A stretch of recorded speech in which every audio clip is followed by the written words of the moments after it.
तो गजेंद्र जो था वो अपने पूर्व जन्म में इंद्रद्युम्न नाम का एक राजा था।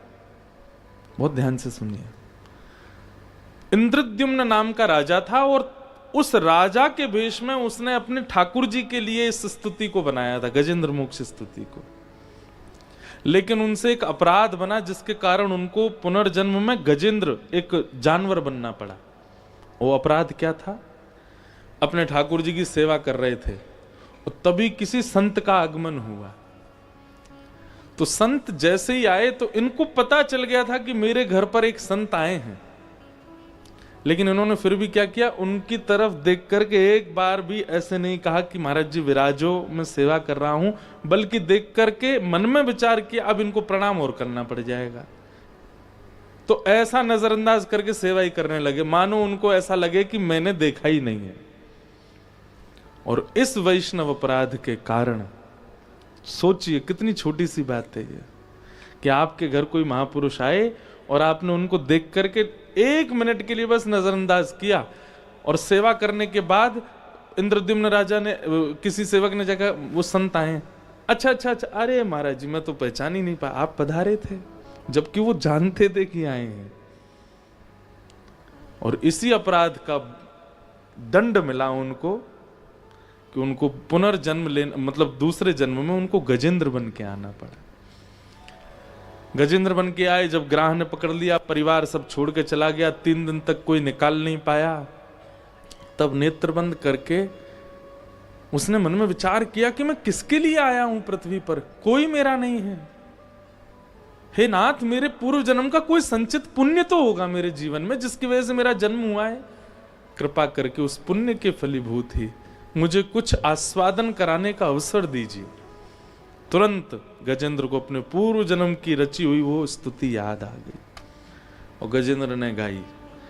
गजेंद्र मोक्ष स्तुति में किसी का नाम नहीं है, ना इंद्र का नाम, ना देवी का नाम, ना देवताओं का नाम, ना महादेव का नाम, ना ब्रह्मा जी का नाम, बस गजेंद्र गाता जा रहा है। आकाश में सारे देवता खड़े हैं और सब अपने अपने वाहन लेके खड़े हैं, बोले गजेंद्र तू एक बार बोल तो सही, हमारा नाम हम अभी भी आते हैं।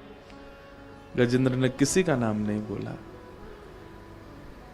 इतने में नारायण खड़े हुए, गरुण जी को बुलाया, इधर आओ। लक्ष्मी जी फिर बोली, आप क्यों जा रहे हो, आपका नाम लिया उसने? देवी, लावारिश स्तुति है और लावारिश पे मेरा अधिकार है, उसमें किसी का नाम नहीं है, इसका मतलब वो मेरी है। आइए गरुण जी पधारिए। गरुण पर बैठे और तुरंत जैसे ही गए हैं गजेंद्र की रक्षा करने के लिए, पूरी स्तुति में गजेंद्र ने नाम नहीं बोला। अंतिम श्लोक में जैसे ही गजेंद्र ने आकाश में देखा, शंख चक्र गदा पद्मधारी साक्षात नारायण रक्षा के लिए आ रहे हैं, तब गजेंद्र ने उसी सरोवर के पुष्प को तोड़ के ऊपर की ओर किया और अंतिम स्तुति अंतिम श्लोक में कहता है, नारायण खिल गुरु भगवन नमस्ते। ऐसे हैं हमारे ठाकुर जी, अमानी, मान रहित।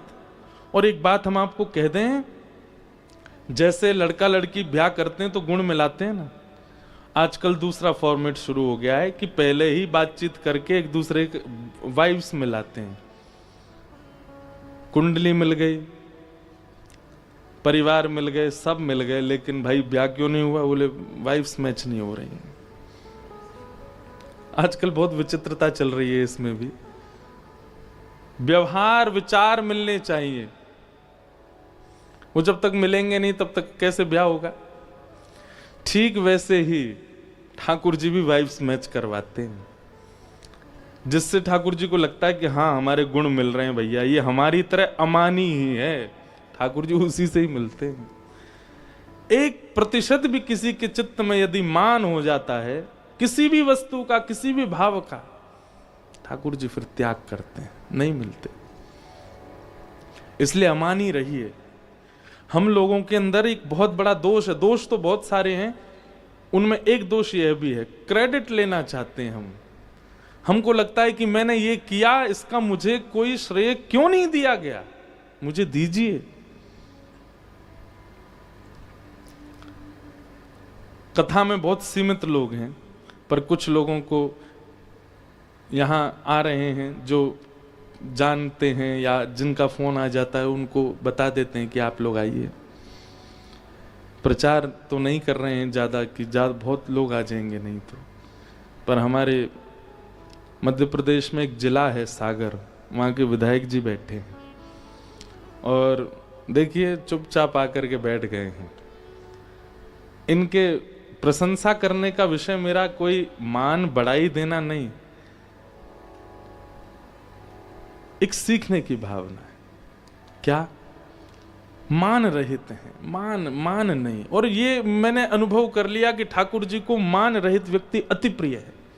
आपके यहाँ भी कथा हुई थी कुछ दिन पहले, मैं तो कई जगह बोल भी देता हूं, मैंने कि मैं 7 दिन में मुझे लगा ही नहीं कि मैं विधायक जी के साथ हूं।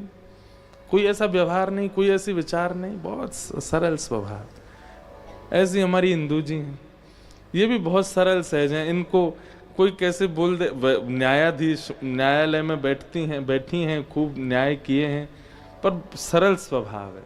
उसका ज्यादा प्रचार नहीं है कि हम ऐसे हैं या ऐसे थे या वैसे थे। ऐसा बनना चाहिए, लेकिन दिक्कत यह है कि व्यक्ति बहुत लेट समझता है और बहुत लेट परिवर्तन करना प्रारंभ करता है अपने अंदर। हम इसीलिए 28 वर्ष से ही कथा कर रहे हैं, मतलब अभी 28 वर्ष के, कथा तो हम 18 साल से कर रहे हैं। 18 साल के थे तब से कर रहे हैं। क्यों? क्योंकि इस उम्र में परिवर्तन करने के बाद जो सुख का अनुभव होता है ना पूरे जीवन, हमें कहीं ना कहीं ऐसी संतुष्टि लगती है कि हमारा आना सार्थक हो गया पृथ्वी पर। हम अपने माता पिता के यहाँ जन्मे और जन्म लेकर के जो कुछ भी किया, अब जिस क्रिया में हम हैं हमें बहुत संतुष्टि है। कहीं ना कहीं देखिए, प्राण सबके जाने, कभी भी जाने, कोई बता नहीं सकता, पर हर व्यक्ति को ये रहता है ये काम मेरा अभी अधूरा रह गया, ये और हो जाए, ये इसकी पूर्ति और हो जाए। पर हम सत्य बता रहे हैं, हमारे चित्त में कोई कामना ही नहीं रह गई है। ऐसा लगता परिपूर्ण है, बस ऐसे ही भगवत भाव सुनाते रहेंगे जो जहां बुलाएगा। बस इतनी भागदौड़ इसलिए करते हैं क्योंकि युवाओं की थोड़ी सी चिंता होती है कि उनको समझ में आना चाहिए कितना सुंदर होता है वैष्णव रहना, कितना आनंददायी होता है आध्यात्मिक पथ पर चलते हुए आज की जो इनोवेशंस हैं उन सबको जीवन में लाना। बस उनके लिए थोड़ी भागदौड़ ज्यादा करते हैं, बाकी तो और हमें कोई चिंता नहीं है। तो अमानी बनिए, क्योंकि ठाकुर जी को मान और क्रेडिट्स लेने वाले व्यक्ति बिल्कुल अच्छे नहीं लगते।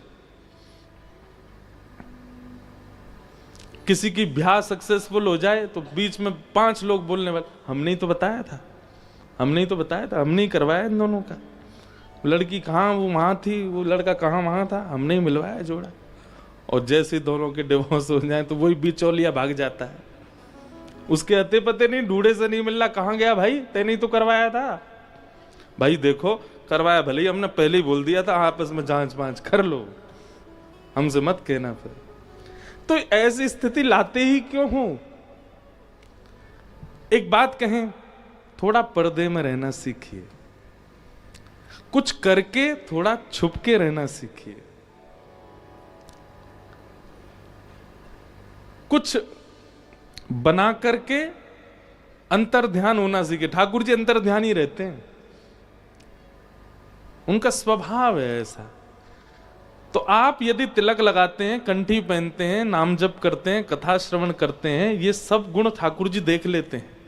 लेकिन एक बहुत विशेष गुण ठाकुर जी देखते हैं कि ये अमानी है कि नहीं मेरी तरह, कहीं इसके चित्त में मान की इच्छा तो अति नहीं है। तो भागवत जी के प्रथम श्लोक में आश्चर्य की बात है कि ठाकुर जी का नाम ही नहीं है। सत्यम परम धीमहि, जो परम सत्य है हम उसको प्रणाम करते हैं। भागवत जी के दूसरे श्लोक में 4 बातें बताई गई, विषय, अधिकारी, संबंध और प्रयोजन। बहुत ध्यान से सुनिएगा, भागवत जी का विषय क्या है, भागवत जी का अधिकारी कौन है, भागवत जी का संबंध क्या है और प्रयोजन क्या है। ये 4 बातें, किसी भी फील्ड में आप जाएंगे ये चारों चीजें आपको पता होनी चाहिए, विषय, अधिकारी, संबंध और प्रयोजन। जैसे लॉ है अब उसका विषय आपको पता है, विषय क्या है। दूसरी बात, अधिकारी कौन है? जो इतना अध्ययन कर चुका होगा, जो इतने नियम जानता होगा, जिसने ये किताबें पढ़ी होंगी, जिसने ये एग्जाम्स क्लियर होंगे, वो अधिकारी। फिर तीसरी बात आती संबंध। उसका संबंध क्या है? बोले उसका संबंध न्यायालय से है, वो न्याय दिलाने के लिए ऐसा बना है। और अंतिम बात आती है प्रयोजन। प्रयोजन क्या है? प्रयोजन क्या है? किसी भी व्यक्ति का कोई भी पक्ष हो, वो पक्ष स्पष्ट रूप से कैसे प्रस्तुत किया जाए, ये उसका प्रयोजन है। किसी भी फील्ड में आप जाएंगे, चारों चीजें अनिवार्य है: विषय, अधिकारी, संबंध और प्रयोजन। भागवत जी के ये चारों क्या है? तो सबसे पहली बात विषय। तो धर्म प्रोजित कैतवोत्र परमो निर्मत्सराणां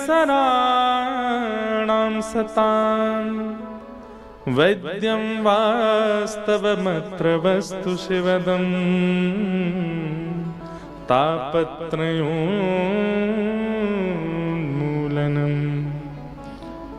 श्रीमद्भागवते महामुनिकृते किं वा परैरीश्वरः सद्यो हृद्यवरुध्यते त्रिकृतिभिः शुश्रूषुभिस्तत्क्षणात्।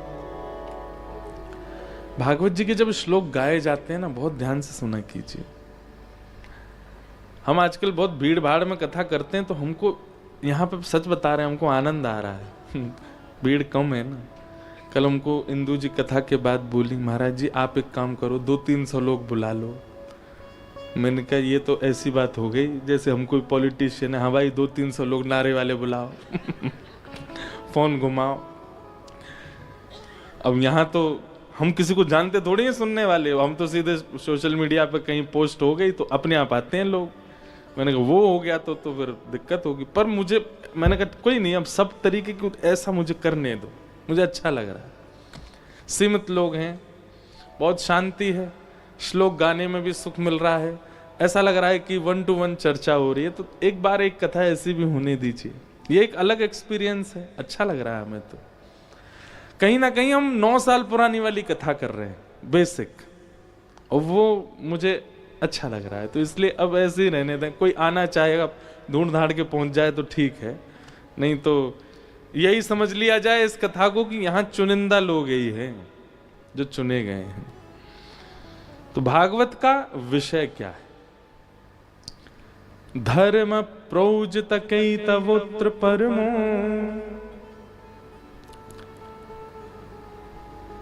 बहुत सुंदर बात है। धर्म और परम धर्म, ये 2 कर्तव्य हैं हमारे, धर्म और परम धर्म। हम सब धर्म का निर्वहन तो करते हैं, पर परम धर्म की परिभाषा भी नहीं जानते।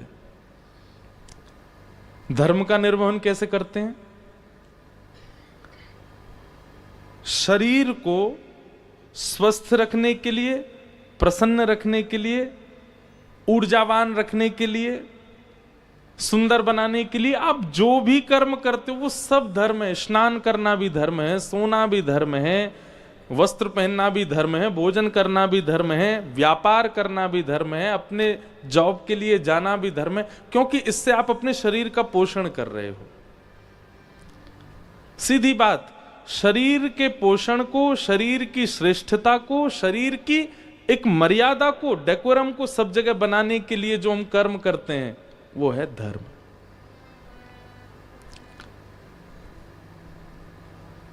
हमारी बात समझ रहे हैं ना?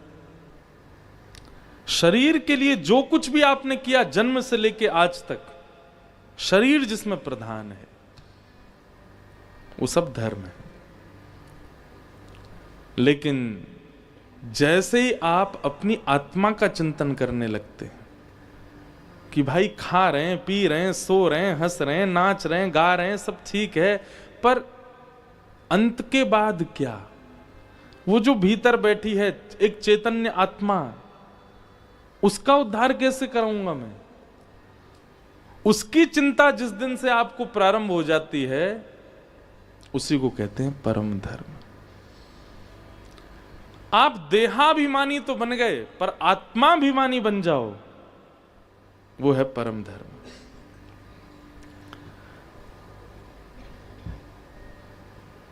बड़े बड़े लोगों को देखिए आप, 1-1 लाख रुपए के तो क्रीम्स लगाते हैं फेस पे, तब भी ग्लो नहीं आ पाता। हमारे वृंदावन में जाके संतों को देखो, ब्रज रज लगाते हैं, ब्रज की रज, और वहां में यमुना जी को जल ऐसे मिलाए के वही ये लगा लें, पूरे मुंह पे लगा के घूमे, और सामान्य से वस्त्र ऐसे धो के निचोड़ के सुखा के पहन लेते हैं। आप अगर बैठ गए ना उनके सामने तो आप अपनी पलकें नहीं झपका पाओगे। ऐसा एक आकर्षण उनमें से प्रकट होता है, ऐसा लगता है कि बस मन शांत हो गया, देखते रहें बस इनको, ऐसे ही देखत रहूं मैं जन्म सफल कर मानूं। क्यों? क्योंकि कहीं ना कहीं वो व्यक्ति परम धर्म वाला है। अच्छा एक बात बोलें, बुरा नहीं मानिएगा, कभी स्टेज परफॉर्मेंस पे कोई एक्टर आया है, आप उसको स्टेज पे तो बहुत बढ़िया लगेगा वो, और वही मेकअप उतार के आपको दिख जाए, आप नहीं देख पाओगे उसको, क्योंकि उसका जो कर्म है वो धर्म है। वो शरीर को प्रधान मान करके अपनी फिजिक्स बना लेगा, अपनी वो क्या बॉडी वॉडी बना लेगा, 6 पैक निकाल लेगा, ऐसा फेस बना लेगा, बाल वाल खड़े करके बढ़िया महाराज बालकों के बीच में अट्रैक्शन का केंद्र बन जाएगा। पर वही व्यक्ति अपनी सामान्य स्थिति में आ जाए तो लोग बाग उसको ट्रोल करने लगते हैं, ऐसा दिखता है, अरे राम कितना भयानक है, कैसा है। कोई नहीं उससे आकर्षित होगा। पर भजनानंदी व्यक्तियों को देखिए, भजनानंदी महापुरुषों को देखिए, उनका चलना बैठना उठना बोलना लेटना सोना हंसना सब कुछ इतना आनंद देने वाला क्यों बन जाता है? क्योंकि वो परम धर्मी है। वो धर्मी नहीं है, वो परम धर्मी है। वो देहाभिमानी नहीं है, वो आत्माभिमानी है। वो देह की चिंता नहीं कर रहा है, वो अपनी आत्मा के कल्याण में लगा हुआ है, इसलिए उसके प्रति एक अलग सा आकर्षण होने लग जाता है। हमारा जीवन निकल जाता है केवल देह की सोचते सोचते, उसका तो सोच ही नहीं पाए, उसका तो कोई निदान ही नहीं कर पाए जो उसके भीतर बैठा था। भागवत जी का विषय क्या है? धार्मिक व्यक्ति को परम धार्मिक बनाना। कहीं ना कहीं आप यदि देहाभिमान से शून्य नहीं हुए कथा सुनते हुए भी, तो आपने कथा नहीं सुनी है। देह अभिमान शून्य होगा।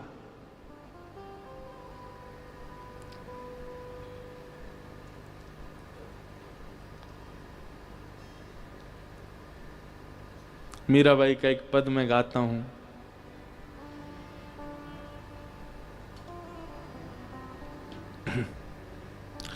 कहो तो कुसुमल साड़ी रंगावा, कहो तो भगवा भेष, कहो तो मोतियन मांग भरावा, कहूँ छिटकावा केश बाला, मैं वैरागन हूँगी, मैं वैरागन हो बाला,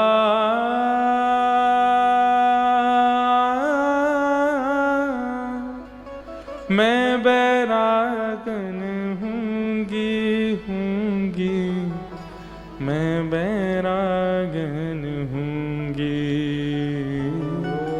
मैं वैरागन। मीराबाई कहती हैं, कहो तो कुसुमल साड़ी रंगावा। अगर कोई कह दे कि ठाकुर जी को ऐसी साड़ी पहनोगे तो ठाकुर जी के प्रिय बन जाओगे, तो मीराबाई तुरंत पहन लेती है। तभी कुछ संत महात्माओं को देख करके मीराबाई कहती हैं, अरे ठाकुर जी को कुसुमल साड़ी पे। संत कहते नहीं नहीं, ठाकुर जी को तो ऐसे हमारी तरह भगवा भेष प्रिय है। तो कहो तो भगवा भेष, अगले क्षण ही मीराबाई भगवा पहन करके आ जाती हैं। कहो तो मोतियन मांग भरावा, कभी मीराबाई अपने राजकोष के सारे गहने पहन करके घूमने लग जाती हैं, और कहो छिटकावा केश, कभी कभी तो अपने केश मुड़ाने की स्थिति में आ जाती हैं। क्यों? क्योंकि अपने लिए देह की स्थिति नहीं है उनकी। जिन भेषा मारो साहिब रीझ है, मैं सो ही भेष धरूंगी बाला, मैं बैराग न होंगी। इसी को कहते हैं परम धर्म। हम आपको जोगी बनने के लिए, बैरागन बनने के लिए प्रोत्साहित नहीं कर रहे हैं, पर हम आपसे कहना चाह रहे हैं कि अब चिंता होनी चाहिए, और चिंता अब नहीं होनी तो बचपन से ही, हमारी उम्र से ही होनी चाहिए थी, कि देह के भीतर जो है वो चैतन्य परमात्मा, वो है आत्मा, उसको परमात्मा से मिलना है, और उसके बीच के कर्तव्य के लिए मुझे क्या करना चाहिए, वही है परम धर्म। जब आप परम धर्म के मार्ग पर चलने लग जाते हैं ना, धर्म आपका अपने आप ऑटोमेटिक होने लग जाता है। पर आप केवल जब धर्म की चिंता करते हैं, परम धर्म नहीं बनता। आप आत्म कल्याण के मार्ग पर चलने लग जाते हैं तो देह का कल्याण ऑटोमेटिक होता है, पर जब देह के ही कल्याण प्रधान होता है तो आत्म कल्याण नहीं होता। थोड़ा विचार कीजिएगा इस विषय पर एकांत में जाके। भागवत जी का विषय क्या है? परम धर्मावली बनाना, परम धर्म की स्थिति आना चित्त में। विषय। दूसरी बात, भागवत जी का अधिकारी कौन है? किसको सुनने का अधिकार है? जिसको एड्रेस पता है? नहीं। एड्रेस पाकर के भी, यहां आकर के भी वो अधिकारी कब माना जाएगा? जब उसमें ये गुण हो। क्या? निर्मत्सराणाम सताम, मात्सर्य दोष नहीं। मात्सर्य दोष मतलब, हमारे पूज्य पिताजी महाराज कहते हैं, कलयुग में व्यक्ति अपने दुख से कम दुखी है, दूसरे के सुख से ज्यादा दुखी है। इसी को मात्सर्य दोष कहते हैं। ये सबसे बड़ा दोष है, और ये दोष जिसके चित्त में है, क्षमा कीजिएगा, वो 7 दिन कथा क्या सुने, वो साल भर पूरा जीवन कथा सुनता रहे, उसको कुछ पल्ले नहीं पड़ेगा। और वो सुन भी लेगा तो परिवर्तन नहीं कर पाएगा अपने चित्त में, क्योंकि एक दोष उसके चित्त में है, मात्सर्य का। एक गांव में एक नया कुआं बनाया लोगों ने, गांव के लोगों ने। तो पंच और कुछ बड़े लोगों ने कहा, भैया देखो ये नया कुआं हमारे गांव में बना है, कल से सब बहन बेटियां भाई लोग सब इसी के जल से स्नान करेंगे, पान करेंगे, इसका उद्घाटन करवाओ। तो बोले कैसे करवाएं? बोले पहले इसका जल पान और जल से स्नान कोई संत करे, तब हम लोग करेंगे। तो गांव के लोग गए, पास के गांव में एक संत थे, उनके पास गए, बोले महाराज जी आप चलो, हमारे यहाँ एक कुआं बना है, उसमें स्नान कर लीजिए, जलपान कर लीजिए। संत बोले ठीक है, लेकिन गांव का एक व्यक्ति बोला, महाराज जी पर हमारे कुएं में जल जो है ना, उसमें से दुर्गंध बहुत आ रही है। तो संत बोले एक काम करो, उसका 2-3 लोग मिलकर के खूब सारी बाल्टी पानी निकालो, नया नया पानी नीचे से आएगा तो दुर्गंध चली जाएगी। खूब पानी निकाला महाराज। अगले दिन सब लोग पहुंचे, बोले महाराज जी हमने कम से कम उसमें 100-150 बाल्टी पानी निकाल लिया, अब भी दुर्गंध आ रही है। संत ने कहा एक काम करो, तीर्थों का जल मंगाओ, तीर्थों का जल मंगा के उसमें पुष्प अक्षत आदि उसकी पूजा वूजा करके तीर्थों का जल डालो, और फिर उसके बाद फिर से उसका जल निकालो 200-300 बाल्टी, फिर शायद आ जाए। 2 दिन निकल गए महाराज। अब गांव के लोग आए, बोले महाराज जी सब कर लिया पर दुर्गंध नहीं जा रही। संत बोले ऐसा कैसा कुआं उसकी दुर्गंध नहीं जा रही, चलो हम चल के देखते हैं। तो संत गए, उन्होंने जाकर के जैसे कुआं में झांक के देखा तो एक जानवर मरा पड़ा था उसमें। संत ने बोला क्यों भाई तुमने इसको क्यों नहीं निकाला? बोले आपने केवल जल निकालने को कहा था, इसलिए इसको नहीं निकाला।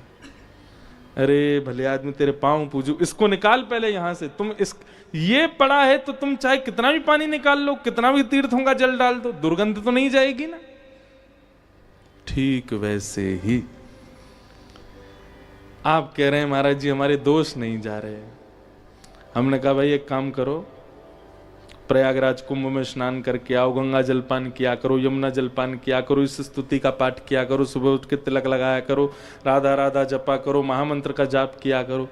सब करने के 2 महीने बाद फिर आए, बोले अभी भी महाराज जी नहीं हो रहा कुछ भी। तभी झांक करके देखा तो भीतर मात्सर्य रूपी जानवर मरा पड़ा है। अरे भाई, जब तक इसको नहीं निकालोगे तुम चाहे जो कर लो, वो दुर्गंध जाने वाली नहीं है। और क्षमा कीजिएगा, आज की डेट में 95% लोग मात्सर्य दोष से ग्रसित हैं। वो अपने दुख से दुखी है ही नहीं। कई बार उनके सिर में दर्द हो रहा होता है, लेकिन बगल वाले की अगर कुछ बढ़िया हो गए होते, उसको थोड़ा मुनाफा हो जाए तो सिर की जगह पेट, छाती, सब जगह दर्द होने लग जाता है। ऐसा क्यों हो गया? और कई बार ऐसा होता है कि किसी के सिर में दर्द हो रहा है और जिससे वो ईर्ष्या करता है उसके हाथ पांव में दर्द हो जाता है, तो उसका सिर का दर्द ठीक हो जाता है। बहुत बढ़िया, अच्छा है, दुखी लग रहा है। ये मात्सर्य दोष है। और जिसके अंदर ये मात्सर्य दोष है वो कथा का अधिकारी नहीं है। वो कथा में बैठ करके भी परिवर्तन नहीं कर पाएगा कुछ। केवल कथा की बात नहीं, आध्यात्म से जुड़ी किसी भी प्रक्रिया में वो सहभागिता यदि व्यक्त करेगा, उसको कोई लाभ नहीं मिलने वाला, क्योंकि उसके चित्त में मात्सर्य दोष है। इसलिए सबसे पहले हम आपसे एक निवेदन करें, मैं वैसे हर कथा में कहता हूं कि अपने दोषों की लिस्ट बनाया करो। आजकल सोशल मीडिया का टाइम है। सोशल मीडिया पर भी लोग बाग अपना जो नाम, पहले उनका फोटो होगा, फिर उनका नाम होगा, फिर नीचे उनकी सारे क्वालिफिकेशंस भी लिखे होते हैं।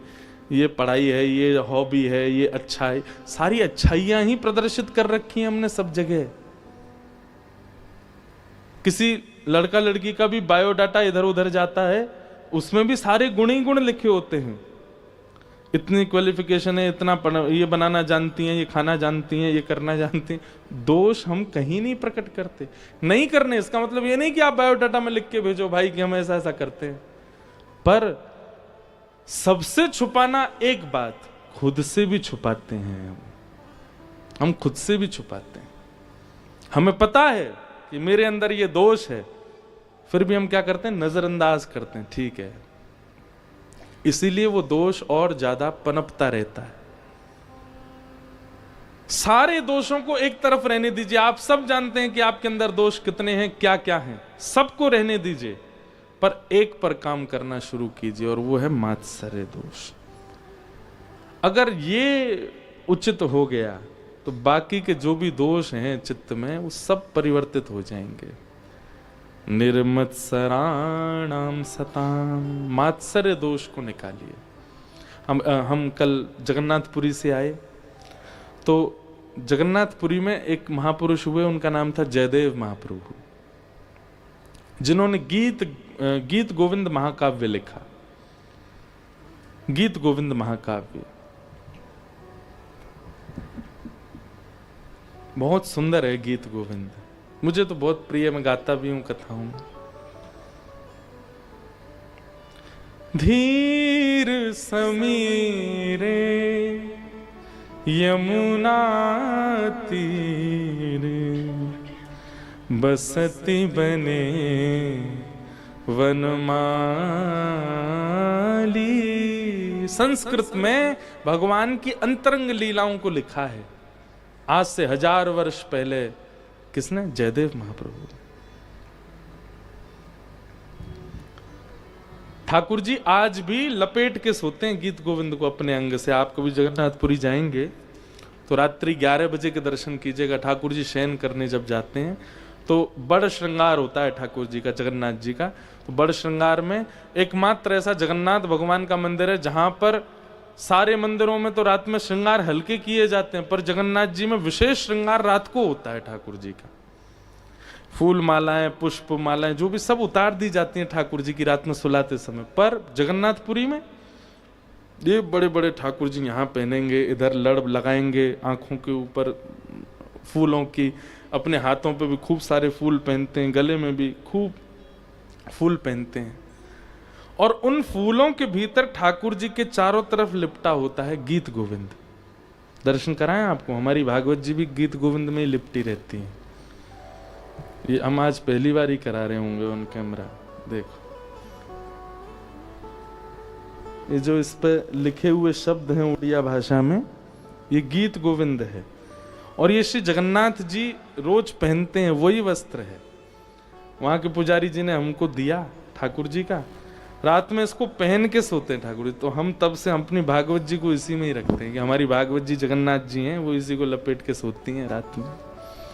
तो गीत गोविंद इतना प्रिय है ठाकुर जी को। गीत गोविंद महाकाव्य की जब बहुत ख्याति होने लगी सर्वस्व जगत में, तो एक ईर्ष्यालु व्यक्ति ने एक और महाकाव्य लिखा, उसका नाम भी गीत गोविंद कर दिया। तो लोग बाग उसको खरीदने लगे, लोग बाग उसकी प्रशंसा भी करने लगे। उसके मन में यह भावना थी कि मेरे गीत गोविंद का भी प्रचार हो जाए जैसे जयदेव महाप्रभु के का हो रहा है, और बल्कि ऐसी भावना आ गई थी इनका कमो मेरा ज्यादा हो जाए। तो स्वयं श्री जगन्नाथ जी पहुंच गए उसके स्वप्न में, और स्वप्न में जाकर के कहा अपने तुमने जो लिखा है इसको अभी विसर्जित करके आओ समुद्र में। गीत गोविंद एक ही रहेगा क्योंकि जयदेव महाप्रभु ने पहले लिखा है, और उनकी भावना से तुम्हारी भावना मेरी प्राप्ति मेरी प्रसन्नता नहीं है, उनको नीचा दिखाने की है, उनसे ज्यादा श्रेष्ठ बनने की है।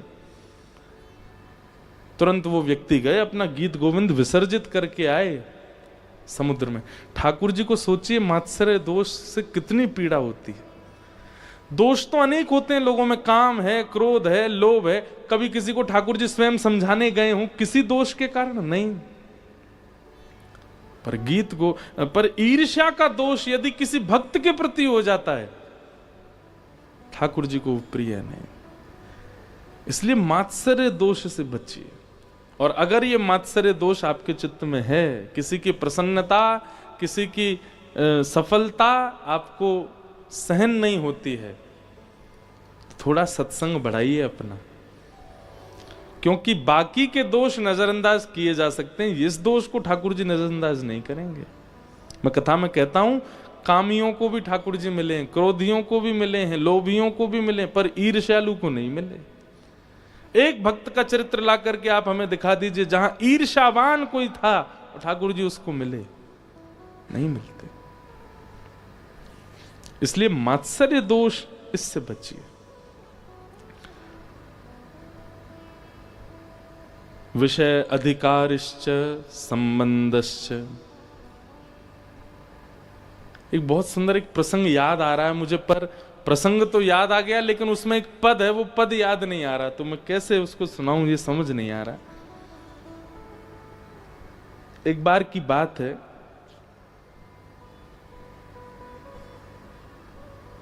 हमारे वृंदावन में अष्ट सखा हैं। ठाकुर जी के कलयुग में 8 सखा हुए।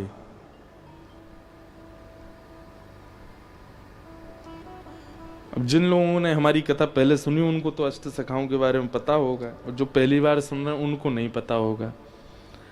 जब श्रीनाथ जी गोवर्धन नाथ एक दिन आएंगे, हमारी इंदु जी कल कह रही थी महाराज जी लाल जी कथा में आएंगे, मैंने कि चलो लेके आएंगे यहाँ भी एक दिन।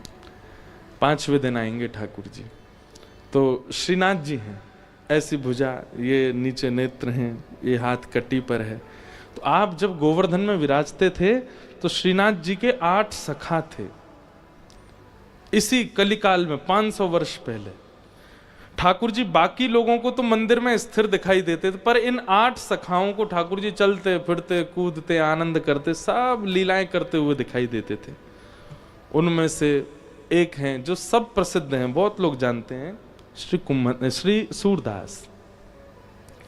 तो सूरदास, कुम्भनदास, परमानंद दास, नंददास, गोविंद स्वामी, छीत स्वामी, चतुर्भुज दास, और कौन रह गए? एक और रह गए कोई, नंददास। नहीं, नंददास भी हो गए। अब यही हैं अष्ट सखा। तो एक बार की बात है कि सूरदास जी से नंददास जी को थोड़ी सी प्रतिस्पर्धा हो गई। सूरदास जी के प्रति उनका भाव आया कि भाई नंददास जी के प्रति सूरदास जी के मन में, और ये प्रतिस्पर्धा नहीं हुई थी, केवल ठाकुर जी की लीला को प्रकट करने के लिए एक छोटी सी लीला हुई कि सूरदास जी बोले, हे नंददास, तुम जितने भी पद गाते हो ना, ये सब हमारी छाप के ही हैं। मतलब हम पहले लिख चुके हैं ऐसे पद, उन्हीं को सुन के तुम दो चार शब्द इधर उधर करके अपने बना देते हो।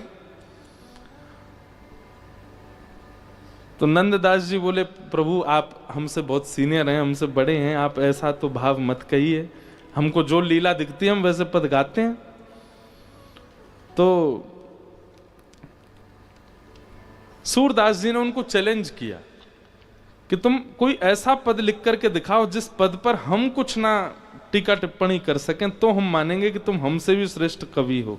तो नंददास जी बोले, देखिए हमें आपसे श्रेष्ठ कवि बनने की कोई इच्छा नहीं है, हम आपसे श्रेष्ठ बनना नहीं चाहते हैं, पर हां ठाकुर जी की भक्ति की बात है तो हम इस कंपटीशन में भाग तो लेंगे। हमें जीतना नहीं है आपसे, लेकिन हाँ लिखूंगा कुछ, क्योंकि आपके मन में जो ये भाव है कि हम कहीं आपकी नकल करते हैं, आपकी छाप लेके गा देते हैं, उस पर थोड़ा सा भाव तो लिखूंगा। तो अब ये कह तो आए, और जैसे लौट करके अपने घर आए तो बड़े परेशान हो गए। ठाकुर जी से कहने लगे, ठाकुर जी मैं कह तो आया हूं, लेकिन सूरदास जी से अच्छा तो कोई लिख ही नहीं सकता। और भाई सूरदास जी ने 1.25 लाख पद लिखे। कितने पद? 1.25 लाख। कोई कहीं से भी कुछ भी गावे, वो कहीं ना कहीं सूरदास जी से मिल ही जाएगा, इतने पद लिख रखे उन्होंने। मतलब ठाकुर जी के रस पक्ष का, वीर पक्ष का, कृपा पक्ष का, सब पक्षों को लिखा है, कोई पक्ष छोड़ा ही नहीं किसी के लिए। अब कोई कुछ भी लिखे उसमें छाप कहीं ना कहीं सूरदास जी के पद की कहीं ना कहीं से तो आ ही जाती है। नंददास जी बोले, ठाकुर जी मैं कह तो आया हूं उनसे, लेकिन मैं कुछ भी लिखूंगा वो कहीं ना कहीं सूरदास जी के किसी पद से तो मेल खा ही जाएगा, अब मैं क्या करूं। तो व्याकुल होकर के नंददास जी रोते रहे रात भर, अब क्या होगा, कल तो मेरी बड़ी बदनामी हो जाएगी और ये वो सब सोचने लगे। बोले मुझे जीतना नहीं है, लेकिन कुछ ऐसा तो होता। तो रात्रि में जब रोते रोते आप सो गए तो ठाकुर जी आए आपके कक्ष में, और आपकी कलम और किताब जहां रखी रहती थी ठाकुर जी ने उठाई, दिया जलायो, बढ़िया प्रकाश कियो, ठाकुर जी लेकर के ठाकुर जी स्वयं लिख रहे एक पद। वो इतना सुंदर पद है, वो पद मुझे मिल नहीं रहा है, मिलेगा मैं कल आपको सुनाऊंगा जरूर। ठाकुर जी ने अपने हाथ से पद लिखा, और वो ऐसी लीला लिख करके गए जो सूरदास जी के भी चित्त में कभी नहीं आई थी। ठाकुर जी की गौचारण लीला है, और गौचारण लीला में एक ऐसा भाव था जो सूरदास जी ने भी नहीं सोचा। अब ठाकुर जी रात भर बैठे लिख करके, और उस पद को नंददास जी की छाप, अंत में नंददास जी का नाम लिख दिया, और लिख करके ठाकुर जी प्रेम से उसको पधरा के चले गए। और सुबह नंददास जी उठे, बोले अब मैं क्या भाग जाता हूँ व्रत छोड़ के, क्योंकि रहूंगा तो वो आ जाएंगे मुझसे पूछने, हाँ भाई क्या लिखा तुमने। तो सब सामान समेटने लगे, वो किताब जिसमें पद लिखते थे वो उठाई, तो कलम बीच में रखी थी, जैसे ही खोल करके देखा तो एक नवीन रचना। और लेखनी, हर व्यक्ति अपनी लेखनी जानता है, लेखनी इतनी सुंदर कि एक एक अक्षर पर ही नेत्र टिक रहे हैं। जैसे उस पद को उन्होंने पढ़ा, एक अद्भुत भाव। ठाकुर जी गैया चराने जाते हैं, और जब ठाकुर जी गैया चराने, भाव सुन लीजिए, पद मुझे याद नहीं, भाव सुनो। ठाकुर जी गैया चराने जाते हैं, तो जब गैया चराने जाते हैं तो ठाकुर जी, गैया तो वन में विचरण कर रही है, कोई घास खा रही है, कोई जल पी रही है, कोई कहीं चल रही है, ठाकुर जी इतनी देर क्या करते हैं। तो ठाकुर जी कभी तो बंसी बजाने लगते हैं, कभी कुछ यशोदा मैया ने दिया तो पा लेते हैं, और फिर थोड़ी देर बाद ठाकुर जी पेड़ के नीचे लेटे रहते हैं, कभी लता पत्रों को उछालते रहते हैं। कोई फोन तो था नहीं, ठाकुर जी कोई गेम खेल रहे हैं, क्या करें। तो ठाकुर जी कौतुक करते हैं। कैसा कौतुक? थोड़ी घास निकाल करके अपने कानों के ऊपर डाल लेते हैं। अपने सुंदर सिर पर जो पाग है उसमें अलग अलग पत्ते पिरो लेते हैं। अपने हाथों में बेल होती है ना, जो बेल जो ऐसे चढ़ जाती है वृक्षों पर, उन बेलों को तोड़ करके अपने हाथों पर बांध लेते हैं, उन्हीं को अपनी कमर पर बांध लेते हैं। सुंदर सिर से लेकर के पैर तक सारे आभूषण उतार करके घास पत्ते बेल इन्हीं से ठाकुर जी अपना वनमाली श्रृंगार करते हैं। और उस श्रृंगार को करने के बाद ठाकुर जी, एक श्रृंगी है ठाकुर जी की, जिसका नाद सुनते ही गैयाएं पूंछ उठा करके दौड़ती हैं ठाकुर जी के पास कि चलो गैयाओं, नंद भवन वापस जावे को समय है गयो। तो आज ठाकुर जी ने दोपहर में ही वो श्रृंगी बजा दी, तो गैया सब पूंछ उठा उठा करके दौड़ी, बोले कि अभी तो समय भयो नहीं, ये लाला श्रृंगी क्यों बजा रहे हैं। और जैसे ही गोपियों ने आकर, जैसे ही गैयाओं ने आकर के ठाकुर जी को देखा, ठाकुर जी के यहाँ पत्ता पिरोए भये हैं, कानन के ऊपर घास लगी है, यहाँ पे बेल लगी है, कमर पे बांध रखी है, इतना सुंदर वनमाली भेष ठाकुर जी ने बना रखो है। तो गैयाएं इतनी प्रसन्न हो जाती हैं, बोले अच्छा तो लाला यूं कह रहे हैं बगीचा में मत चरो, मैंने सब अपने ऊपर डाल लियो, मुंह में ही चल लो। और सब गोपी दौड़कर, सब गैया दौड़ करके आई, कोई ठाकुर जी के कान के ऊपर चाट रही है। अब जैसी गैया चाटती है ठाकुर जी गुलगुली होती है, फिर ठाकुर जी इधर भागते हैं, फिर कोई गैया आगे से घेर लेती है, ठाकुर जी के इधर चाटती है। तो इस प्रकार ठाकुर जी अपना वन में गौ चराते हुए मन लगा रहे हैं, इस पद को ठाकुर जी ने लिखा। नंददास जी पहले तो बहुत रोए, उस भाव, वो बोली किसी के चित्त में आने वाला भाव ही नहीं है, कौन सोच सकता है ऐसा। सूरदास जी आ गए, और सूरदास जी जैसे ही आकर के बैठे, नंददास जी ने वो पद सुनाया। सूरदास जी कहते हैं, मैं अपनी कलम तोड़ दूंगा और अपने 1.25 लाख पदों को यमुना जी में प्रवाहित कर दूंगा। ये पद तुमने नहीं लिखा है, ये तुम्हारे चिंतन है ही नहीं। तो बोले आप बताओ किसने लिखा है। बोले ये किसी व्यक्ति की रचना नहीं है, ये स्वयं श्याम सुंदर ने लिखा है, स्वयं ठाकुर जी लिख करके गए। सूरदास जी ने नंददास जी को हृदय से लगा लिया। बोले आप मुझे हृदय से क्यों लगा रहे हैं, मैंने तो लिखा नहीं। बोले तुमने नहीं लिखा, लेकिन तुम्हारी लाज बचाने के लिए ठाकुर जी लिख करके गए हैं, तो इसका मतलब है ठाकुर जी मुझे प्रमाण देना चाहते हैं कि भाई तुम नंददास से प्रतिस्पर्धा मत करो। ठाकुर जी को क्या गरज पड़ी, क्यों लिखने आएंगे ठाकुर जी स्वयं।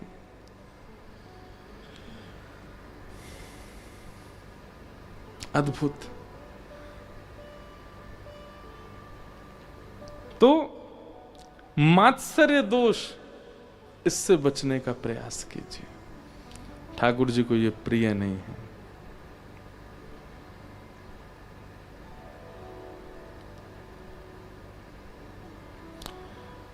वैद्यं वास्तवमत्र वस्तु शिवदं तापत्रयोन्मूलनम्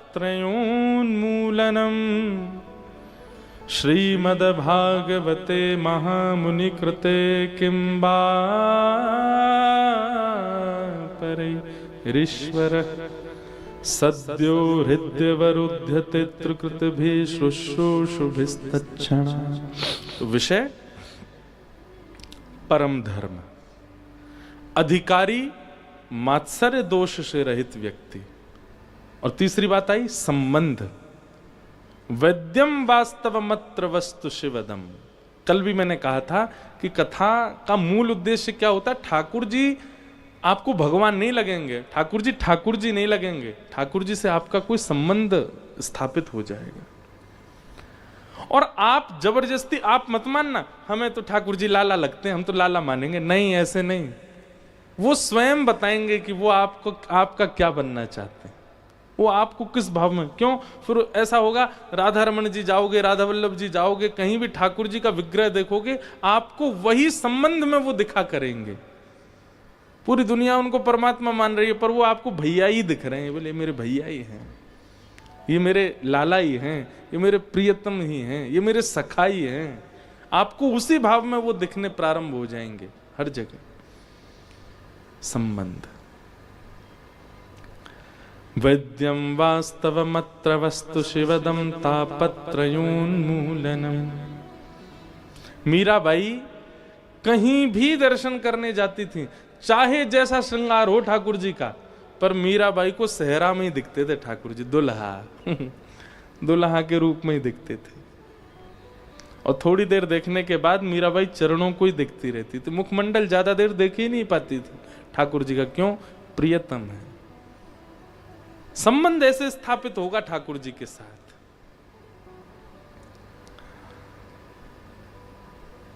वैद्यम वास्तवमत्र वस्तु शिवदम तापत्रयोन्मूलनम।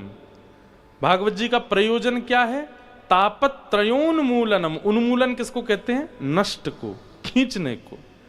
3 प्रकार के ताप हैं, आदि दैविक, आदि भौतिक, आध्यात्मिक। इन्हीं 3 तापों का बहुत विस्तार है। तीनों प्रकारों के तापों को जो हमारे चित्त से उन्मूलन कर देते हैं, नष्ट कर देते हैं, श्रीमद्भागवते महामुनि कृते किंबा परैरीश्वरः सद्यो हृदय वरुद्ध तीर्थकृतभिः शुश्रूषुभिस्तच्छणा। तो विषय, अधिकारी, संबंध और प्रयोजन, ये 4 बातें स्पष्ट हो। भागवत जी का 2 श्लोक। अब आता 3 श्लोक। निगम कल्पतरोर्गलितं फलम् सुखमुखादमृतद्रव संयुतं पिबत भागवतं रसमालयं मुहुर्हो रसिका भुवि भावुका।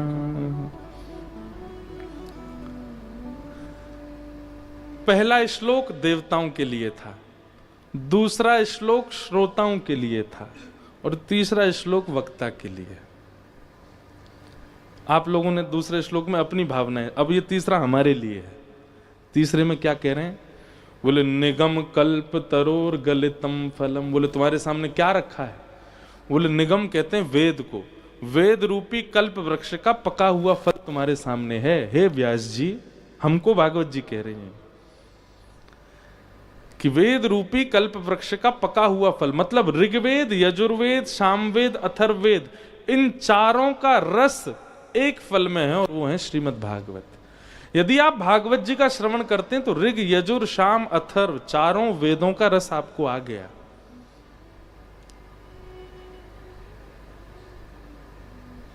तो हे व्यास जी, तुम्हारे सामने ऋग, यजुर, साम, अथर्व, चारों वेद रूपी वृक्ष का फल रखा है। तो बोले इनको क्या करो? बोले सुख मुखाद अमृत द्रव्य संयुतम। भागवत जी के बगल में आप देखेंगे कौन बैठे हैं? सुखदेव जी, एक तोता के रूप में बैठे हैं, दिखाई दे रहे हैं इधर वालों को? सुखदेव जी ये भागवत के मूल वक्ता हैं। अब मूल वक्ता तोता है तो फिर हम काय को बैठे हैं? अब यहां पर क्या कहा जा रहा है कि जो तोता का गुण होता है वैसा गुण वक्ता का होना चाहिए। वक्ता, तोता का गुण क्या होता है? वो जिस फल में मुख लगाता है वो मीठा हो जाता है। या फिर ऐसा कहो कि तोता उसी फल में मुख लगाता है जो मीठा ही होता है। पर यह बात प्रमाणित होती है कि भाई जिस फल में तोते का मुंह है वो मीठा है, वो रस देने वाला ही होगा। लेकिन तोते का एक स्वभाव होता है, बहुत ध्यान से सुनिएगा। एक भाव चित्त में आया, आम का पेड़ है, उस पेड़ पे कबूतर भी बैठता है पर आम नहीं खाता।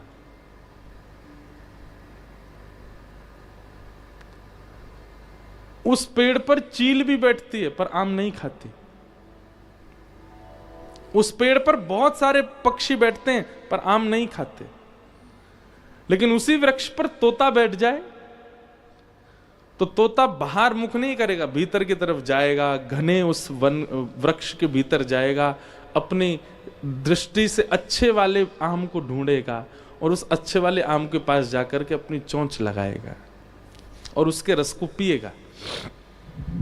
कहने का अभिप्राय, ये व्यासपीठ एक वृक्ष है, यहां कबूतर बन के मत बैठो। कबूतर का स्वभाव क्या होता है? वो सदैव दूसरे कबूतर या कबूतरनी जो होती हैं उनको ही ढूंढता रहता है। मतलब वक्ता इस व्यासपीठ पर बैठ कर के बहुत फॉलोअर्स की कामना ना रखे, बहुत शिष्य बन जाएं मेरे, बहुत मेरे अनुयायी हो जाएं, बहुत मेरे श्रोता हो जाएं, ऐसी कामना ना रखे। जैसा एक कबूतर करता है, आम के वृक्ष पर एक चील भी बैठती है पर आम नहीं खाती। चील क्या करती है?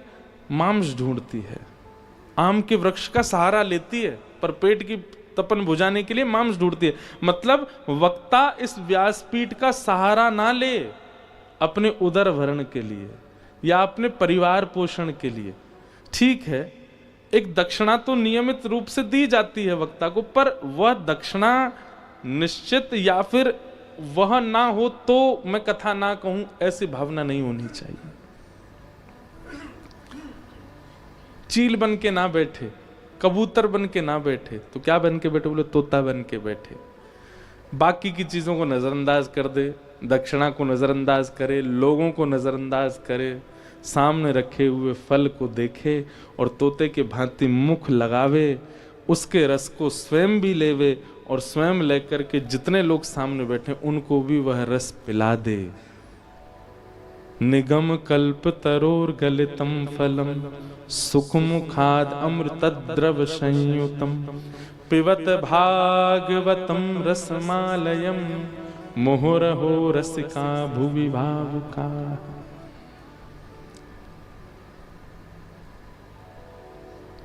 भागवत के व्यासपीठ का आश्रय किसी अन्य साधन के लिए ना करे। एक जिम्मेवारी रखे वक्ता कि सामने अगर 5 लोग भी बैठे हैं तो इन 5 की जिम्मेवारी मेरी है कि इनको भगवत स्वरूप का दर्शन होना चाहिए, इनके दोष नष्ट होने चाहिए। इस जिम्मेवारी से कथा कहे और वो तभी संभव होगा जब वो सुख बन के बैठेगा। यदि भागवत जी के फल में स्वयं रस नहीं लिया होगा, उसके जीव को या उसके मन को या उसके भाव को स्वयं रस नहीं मिला होगा, वो दूसरों को नहीं दे पाएगा। वो स्वयं रस युक्त हो पहले, और रस युक्त होने के लिए ही व्यास मंच पर बैठे।